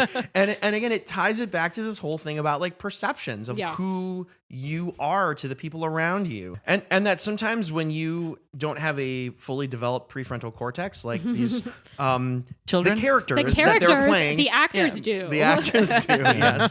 But the characters that they play, that, you know, you make mistakes too. Like, it's very possible that Sandy's making this decision and it's the beginning of like a long road of pain. Yeah. Like that's possible. Well, maybe like as soon as the camera cuts in that drive up into the sky, maybe she's like, oh, I hate these pants. Yeah. And that's possible. And also like maybe that's okay. Yeah. Like that's fine. I'm just saying, like, I own a pair of pleather pants, and I very much the first time I put them on was like, I feel like I'm wearing a costume. Like, this doesn't feel like me. But once you go outside and strut down the street, you're like, I'm like, this can be a part of me. This can be a version of me. Well, right. I recommend everyone to try that. Well, I think like it's making me think about how I usually like the way that I dress normally is like I feel like I'm very like what you see is what you get. Like, you know, I don't try to put on airs with the way I dress, but I like for whatever reason I love Halloween because I think I just love the idea of putting on a mask, sometimes literally, and just like living in that other persona. And it's just I think maybe that comes a little more with age, that you understand how you can like bring more of yourself out from different styles of dress and like bring out sides of yourself that maybe you just can't feel otherwise. And in high school, you're still kind of like trying that stuff out. There's a lot of people, it's not, I mean, you know, often it correlates to dress. Sometimes it's social group and broader aspects of identity, but you're just trying a lot of things out at that age. Yeah. Many of which will not stick. Right. Are there any like fun little details that we want to mention about this movie? One thing, I think my favorite acting moment in the movie, and this is a moment where like I think it cut through all of the heightened aspects and I could see something that felt like quite real, was actually, it's a moment we've mentioned before where the first scene after school has begun, and the first scene when you see Danny and Sandy meet, and the way that John Travolta's eyes just pop out of his head when he sees her. Oh, yeah. Like, he just totally, he just totally loses his persona for a moment. Like that, I thought was a really powerful acting moment. Yeah, totally. I actually think that is one of my favorite moments of him acting too. Yeah, it's just in general, very, very real, and I love the facade just drops to the ground. And I also love how he responds like right after, like he walks away from the guys and is clearly like, "What the hell did I just do?" Yeah, exactly. And he's completely out of it for a sec. Totally agree. He sells that moment really well. When they're at like the hookup point and the condom breaks, an Acne commercial is playing on the radio. And I really like that detail. Yeah, I think there are a lot of like subtle things throughout the movie that remind you that there's something satirical. There's like a little bit of edge to this movie that maybe isn't the first thing you feel. Yeah. Right, because it is so bright and like happy and cheery a lot, like you say, rosy. Yeah, but the little things that they're out. Yeah, there's all like a lot of innuendos throughout the movie and the dialogue. Yeah, it's stuff that struck me as like, well, if this were released just a few years later, like easily a PG-13 movie. I mean, Grease Lightning in general is just Oh, yeah. Yeah. condoms, lube. Yeah. There was, exactly. He's like wrapping himself in saran wrap. Yeah, that's- Yeah, like his totally. crotch. Yeah. He's like, Yeah. You can go ahead. I was just going to keep going through my list. Oh, yeah, there was a moment too, like speaking of innuendos and dialogue, where like it's the line that Rizzo says, that scene after she climbs down from the upper room of that house, when she's talking to the T-Birds. I think she says to Danny, "Oh, what are you gonna go do? Flog your log?" And that's like that was something where it's like, wow, there's only so many things that could mean. And it's like, right. Yeah, and it's Yeah. like I mean, yeah, if I had seen this as a kid, I would definitely have missed that. But maybe that's a moment where even for like a parent watching in the room, like I could see some parents having been like, maybe like muting it for that moment or something like that. But Right. that again, a line like that to me at age 7 meant nothing. Nothing. Yeah, And so muting it would have made me be like, curious. something's what? going on. Yeah. Something's happening. I don't know if I've told you guys this story. They know that my parents were kind of strict about what movies I was able to watch, but for some reason not for this movie. So I wasn't allowed to watch PG-13 movies until I turned 13. One early PG-13 movie I was allowed to watch when I was like 11 or 12 when it came out was Big Fish. But they made me leave the room during one scene, and I have not since rewatched Big Fish, and so I don't know what I missed. Oh, wow. funny. I'm trying to remember what that scene would be. It's been a long time since I've told seen this story to a lot of not people, and sure. everyone's like, I have no idea. Yeah. it. Yeah. Yeah. That's interesting. Your parents wouldn't let you see PG-13. My parents took me to see Gladiator in theaters, and I watched the fight scenes through my sweatshirt. Yeah, they're pretty graphic. Thanks, Mom and Dad. I know like some interesting facts. If we want to talk about a couple I would interesting love facts. some fun facts. I was gonna say like that is your bread and butter, Jamie. Yeah, like, the cook, hand do it. drive. They were filming it in Madeline's doing it right now. exactly. She's got it all there, and now Jamie's doing it. Yeah. Yep. Slap, slap, tap, tap, over, under, pound, get out of here.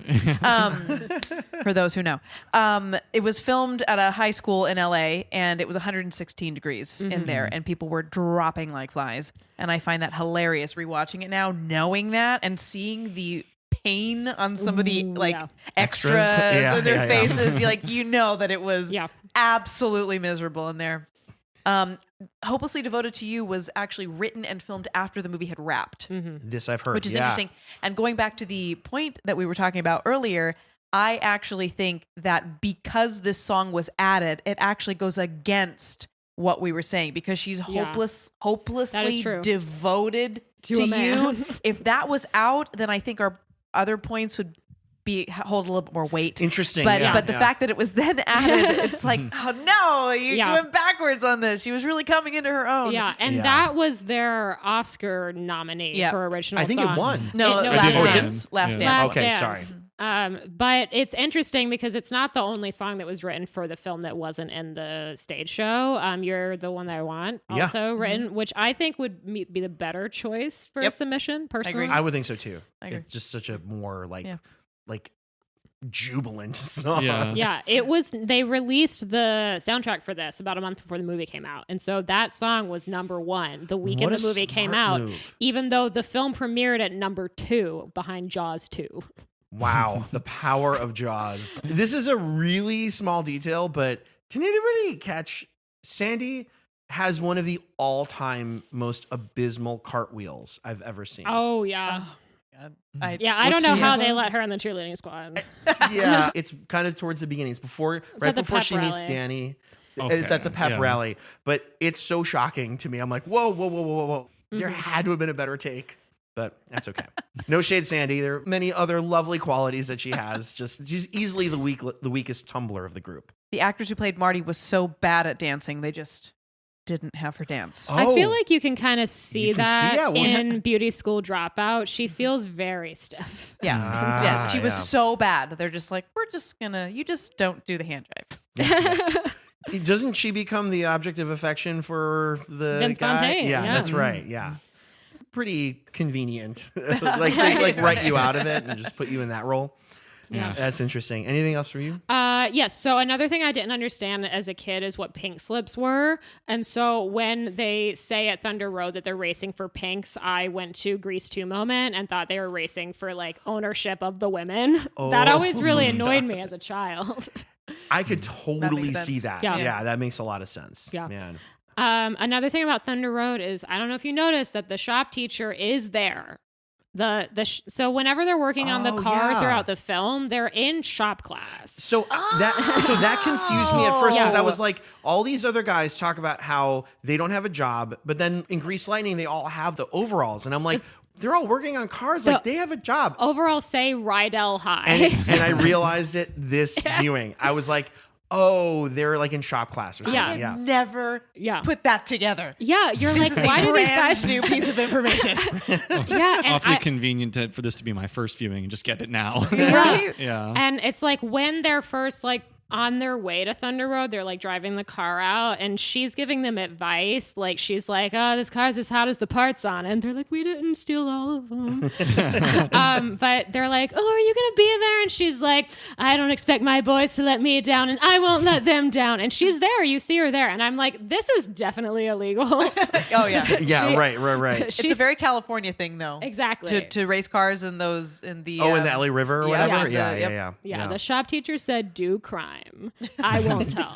Which fact about that, it was so dirty that people kept getting sick. Like the water around, looks disgusting. Like one guy got like a foot infection, and somebody else got really ill just from being in. Doesn't Sandy take her shoes off at some point? She does, and like during it may have been her. Okay. Yeah, during the reprise, she has to like put her shoes back on, and at that moment, I'm like, "Wait, why did you take your shoes off here?" Yeah, I mean, considering that, I'm like, "Whoa, filthy." Yeah, wow, disgusting. Oh my goodness.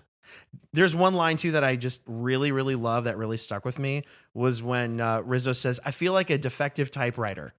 I missed a period." Awesome. Just have to put that out there. That's really good. I heard one more little one. I checked 3 sources on this because I could not believe it, but this may be true, that the hickeys that Rizzo has are actually real, and they were given to her by Kaneki himself. I heard that guy was really plowing through people on that on that set. Yeah. Sorry. That might be the best way to describe it. Yeah. No, like I think it was like Stockard Channing said something to the effect of his trailer was always like rocking. Yeah. Apparently he was hooking up with a lot of extras and was also really trying to get the actor that played Eugene, really trying to get him laid. I don't know if he was successful or not. You Eugene, know what? the nerd. Yes. Yeah, the nerd. Yeah. The one who apparently has a good arm. Yeah. He has a good arm. Yeah, he's got a good arm. It's a great picture. Yeah, according right. to Sid Caesar. Yeah. We got to bring this up. You guys know about the fan theory, right? Yeah. No. Okay. You don't know about this? No. Okay, No, I'm he's excited new. to bring this up. This is really fun. There's a pretty well-known or well-developed theory about the fact that Sandy actually died in the movie. Yeah. And there are a lot of, I don't want to say a lot of, because you kind of have to dig for them a little bit if you really want to go for it. In Summer Nights, Danny says, "I saved her life. She nearly drowned." Exactly. So right. this theory goes with that and says, actually, she did drown. She did drown, and that she was in a coma, and that apparently everything that happens in the film is some sort of dream or something that happens to her while she's the in Sopranos. a Like coma state. Exactly, a coma state. The big thing that The ties end. it all together is the very end, that all of a sudden the car that they're in shoots up and goes into the sky, ascends into heaven. I listened to a Q&A that John Travolta said, and some adoring fan of the film asked him, he said, "Where do you think that car ended up?" And he said, "The stairway to heaven." Ooh. That's what he said. I kind of dig it, and I also kind of like it because if you want to keep reading through that lens, Sandy ostensibly is the daughter of people that move around a lot.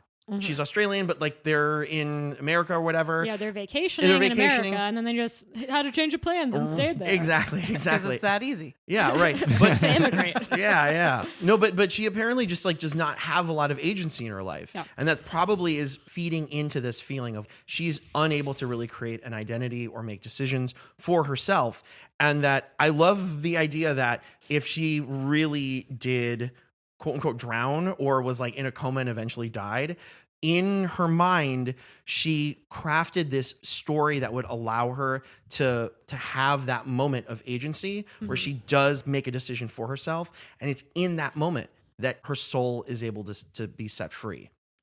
And what if she actually lived in the 70s and it's just her mind creating this picture of the 50s? Well, that might be the most plausible understanding of the nostalgia of this movie that I've heard yet. And the other thing that I think is kind of interesting about that theory that nobody talks about is that if that really happened, there is a deeply traumatized Danny Zuko like running around somewhere who is just out there like probably just needs years and years of therapy. I tried to save her. Exactly. Yeah. I didn't know how you guys would feel about it. I kind of like it. I kind of love dig it. Yeah.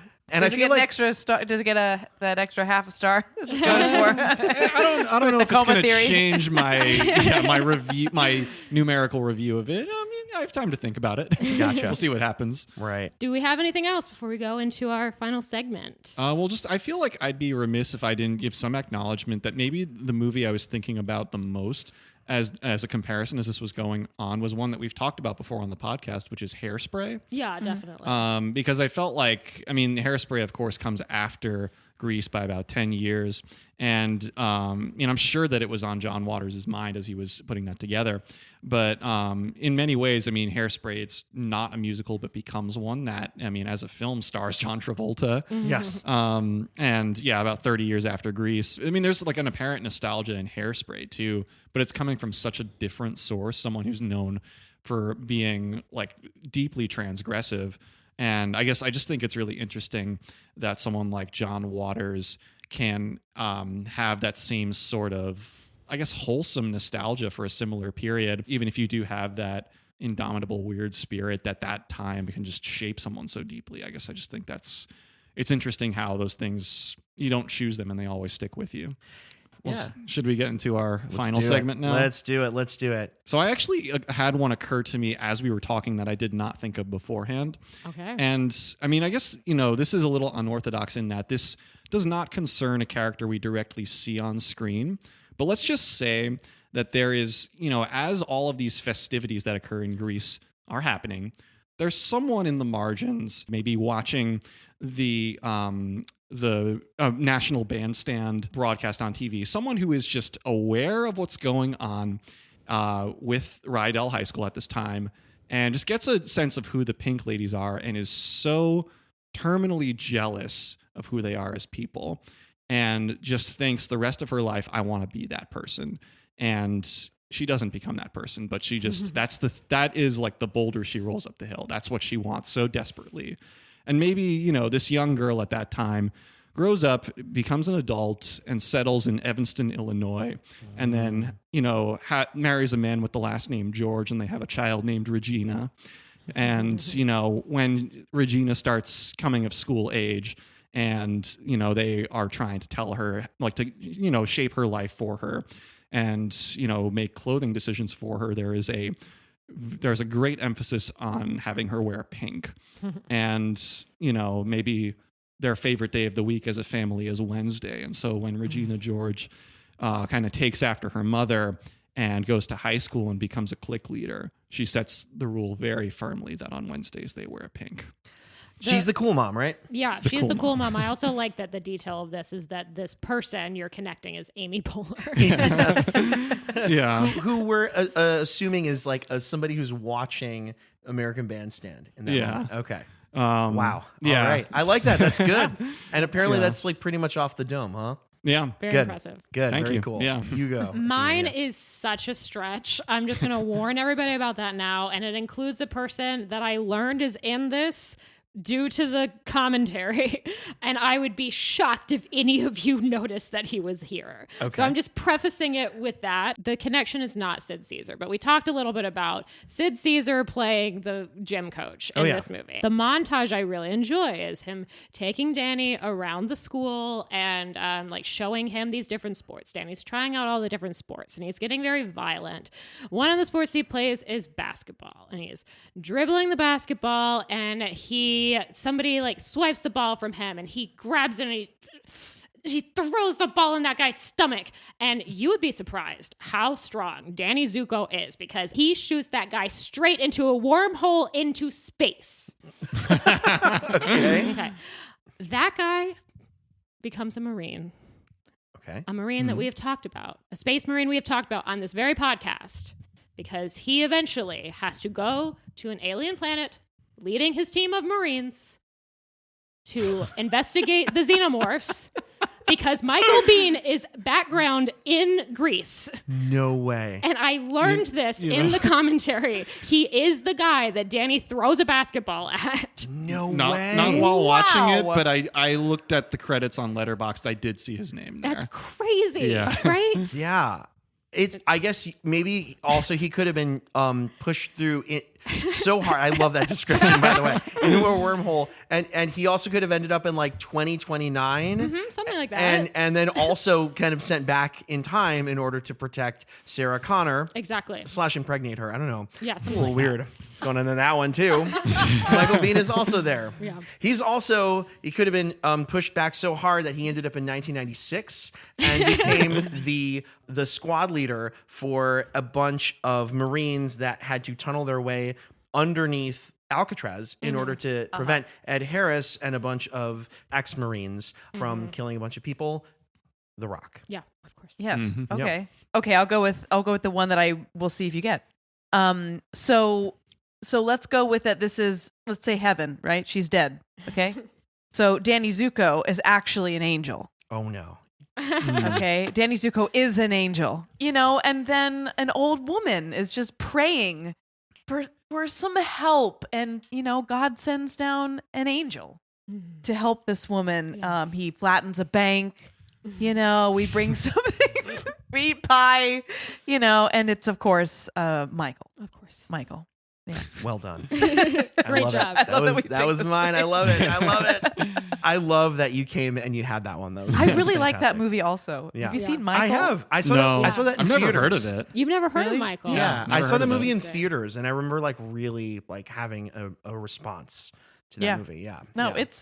it's good. No, I love it. I love it, and I also kind of felt like it fed into the whole the Conspiracy space theory. conspiracy theory of Sandy actually being dead. That there's some alternative version of Danny Zuko that exists in her mind that was able to spin off and continue to exist as an angel. So, Julian, I think you probably have one more. Yes. Okay. So Rizzo, I mean, does that name not signify some other things to you?